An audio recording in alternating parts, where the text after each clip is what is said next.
بسم اللہ الرحمن الرحیم۔ الفعل المضارع المعتل الآخر، فعل مضارع کہ جس کے آخر میں حرف علت ہو۔ فعل مضارع کا صیغہ ہے اور اس صیغے کے آخر میں حرف علت ہے۔ اب اگر وہ حرف علت واو ہے، ما کان آخرہ واو، اگر جس کا آخر واو ہے، یرفع بضمۃ مقدرہ، تو وہ مرفوع ہوتا ہے ضمہ مقدرے کے ساتھ، جیسے قرآن کی آیت ہے قل ھذہ سبیلی ادعو الی اللہ، ٹھیک ہے۔ اے پیغمبر صلی اللہ علیہ وسلم، آپ کہہ دیجئے کہ یہی ہے میرا راستہ، میں دعوت دیتا ہوں اللہ کی طرف، بلاتا ہوں اللہ کی طرف۔ ادعو یہ فعل مضارع مرفوع ہے اور رفع کی علامت ضمہ مقدرہ ہے واو پر ثقل کی وجہ سے، ٹھیک ہے۔ ادعو نہیں کہہ سکتے بلکہ ثقیل بن جائے گا، اس وجہ سے وہاں پر واو کے اوپر ضمہ ہے اور وہ مقدر ہے۔ قل فعل امر مبنی علی السکون ظاہر، فاعل جو ہے اس میں ضمیر مستتر ہے وجوباً، جس کی تقدیر ہے انتا۔ ھذہ ہا تنبیہ کے لیے ہے اور یہ حرف ہے مبنی علی السکون ہے، لا محل لہ من الاعراب۔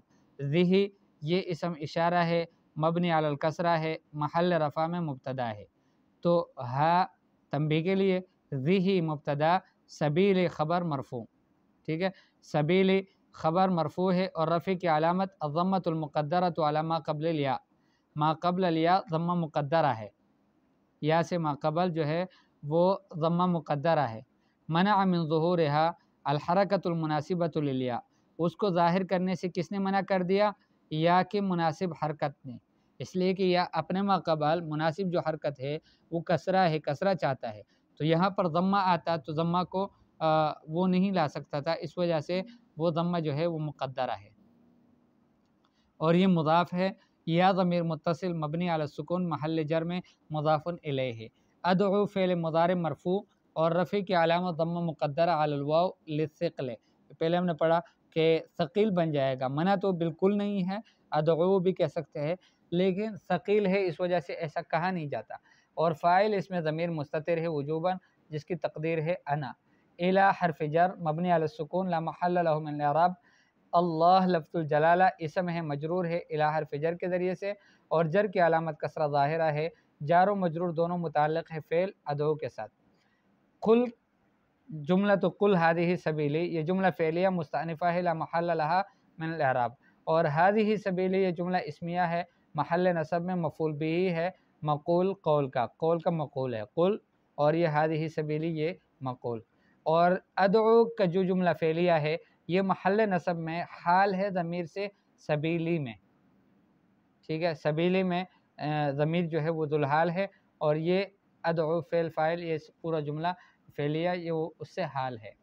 او تعرب جملۃ مفسرۃ لما قبلہا، یا پھر اس کا اعراب یوں ہوگا کہ یہ جملہ مفسرہ ہے ما قبل کے لیے، تفسیری جملہ ہے، لا محل لہا من الاعراب، ٹھیک ہے۔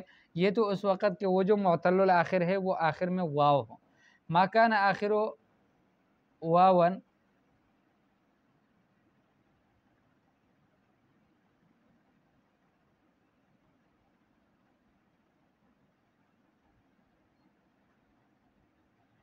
ما کان آخرہ واون ینصب بفتحۃ ظاہرۃ،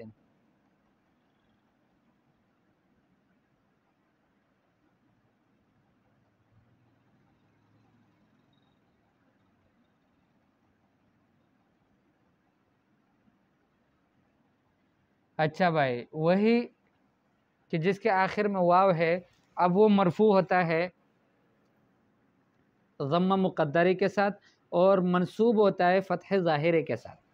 ما کان آخرہ واون ینصب بفتحۃ ظاہرۃ، وہ منصوب ہوگا فتحہ ظاہرہ کے ساتھ، جیسے قرآن کی آیت ہے لن ندعو من دونہ الہا، لن ندعو، ندعو فعل مضارع منصوب اور نصب کی علامت فتحہ ظاہرہ، لن حرف نفی و نصب و استقبال مبنی علی السکون لا محل لہ من الاعراب، ندعو فعل مضارع منصوب لن حرف نصب کی وجہ سے اور نصب کی علامت فتحہ ظاہرہ ہے آخر میں، فاعل جو ہے وہ ضمیر مستتر ہے وجوباً تقدیرہ نحن، من حرف جر ہے مبنی علی السکون ہے لا محل لہ من الاعراب، دونہ اسم مجرور ہے من حرف جر کی وجہ سے اور جر کی علامت کسرہ ظاہرہ ہے آخر میں اور مضاف ہے، ہا ضمیر متصل مبنی علی الکسر فی محل جر مضاف الیہ۔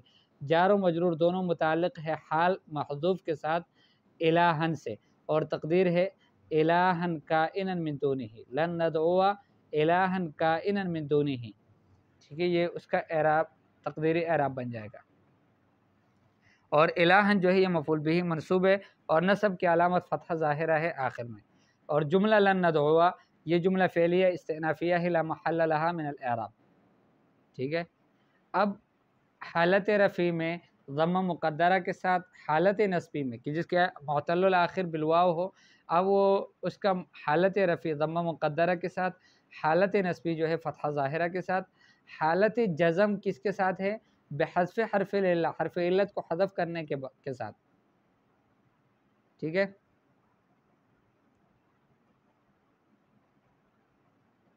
ما کان آخر واو، جس کا آخر واو ہو، یجزم بحذف حرف العلہ، وہ مجزوم کیا جاتا ہے حذف حرف العلت کے ساتھ، جیسے علم ما اصح والشیب واضع، علم ما اصح والشیب واضع، تو اصح جو ہے یہ فعل مضارع مجزوم ہے اور جزم کی علامت حذف حرف العلت ہے آخر میں، اور وہ واو ہے۔ اصحوتا تو وہ واو حذف کر دیا گیا، ٹھیک ہے۔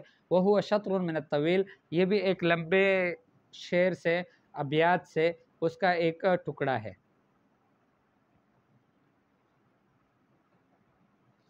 الواو حرف عطف مبنی الفتح لا محل له من الاعراب، قلت وقلت، ہاں وقلت علم ما اصح والشیب واضع، قلت فعل ماضی مبنی علی السکون لاتصاله بتاء الفاعل متحرکہ، فعل ماضی ہے مبنی علی السکون ہے اس لیے کہ یہ متصل ہے فاعل کی تا متحرکہ کے ساتھ، اور تا ضمیر متصل ہے مبنی علی الضمہ ہے محل رفع میں فاعل ہے۔ علما حمزہ جو ہے یہ حرف استفہام ہے مبنی علی الفتحہ ہے لا محل له من الاعراب، لما یہ حرف نفی ہے اور حرف جزم بھی ہے مبنی علی السکون ہے لا محل له من الاعراب۔ اصح یہ فعل مضارع مجزوم ہے اور جزم کی علامت حذف حرف العلت ہے یعنی واو آخر سے، والفاعل ضمیر مستتر وجوبا تقدیرہ انا، والشیب الواو حالیتا، واو جو ہے حال کے لیے ہے اور حرف ہے مبنی الفتحہ لا محل من الاعراب۔ الشیب مبتدا مرفوع وعلامت رفع ضمہ ظاہرہ آخر میں، واضع یہ خبر ہے مرفوع ہے اور رفع کی علامت ضمہ ظاہرہ ہے آخر میں۔ جملہ تو قلت جملہ فعلیہ معطوفہ ہے علی جملہ سابقۃ، پہلے والے جملے پر یہ معطوفہ ہے، اور علم ما اصح یہ جملہ فعلیہ محل نصب میں، یہ قول ہے مقول کا، اور مقول ہے قول کا، ٹھیک ہے۔